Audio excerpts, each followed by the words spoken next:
So here we're out on strike now, see? And of course we behaved like lunatics. We were young kids, don't forget. And we were having a good time, and those inside were not having such a good time because we were so vocal and outside there, walking back and forth and yelling at them. One of the girls really stopped me cold. I was going around, real happy, and this girl comes out, a very pretty girl, and she says, and she wasn't a striker, although we'd gone out on strike for her, see? And she said, what is it you guys really want? He said, money, and she had a fistful of pennies, and he threw them at us. I said, Jesus, if Walt had offered us that, we'd still be in there with you.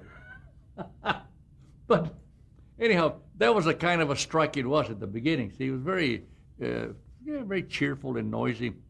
And but then Walt, going in and out, started snarling at us for some reason, and insulting Art Babbitt, our leader, who'd be out there, on a mic, exhorting us to more action. And so, Walt took that really to heart. So from then on, every time Walt went through the line, we made life miserable for him. We would holler at him, and he saw us. See, they took pictures of all of us.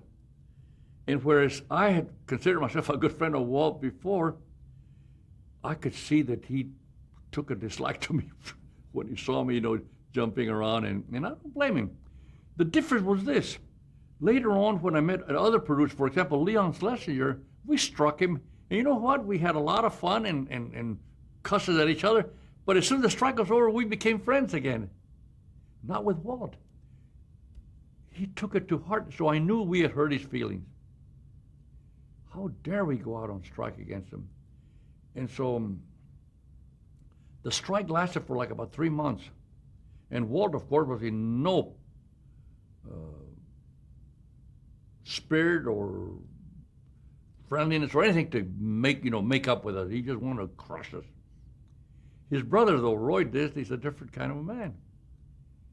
And so I don't know how he did it, but somehow he got Walt out of the country.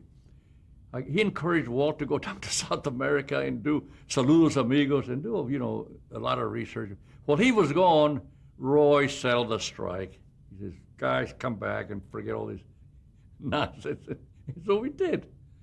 Well, Walt was gone, see. He must have been furious when he came back, but I still was friendly to him. I said, morning, Walt. I didn't say Mr. Disney anymore.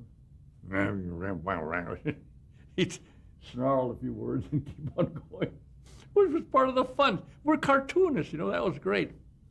I tell you, out of that cartoon strike, I wish I could, everybody was drawing great big cartoons. And they took a lot of, film of that strike, because he was a curious strike. There'd never been a strike that had in Hollywood.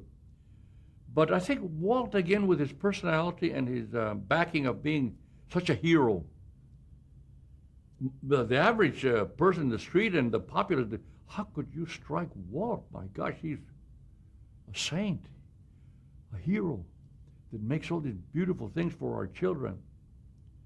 It was easy, we just went out on strike. But that changed the whole spirit, I think, of animation. In the rest of the industry, they didn't care. In fact, they supported the strike.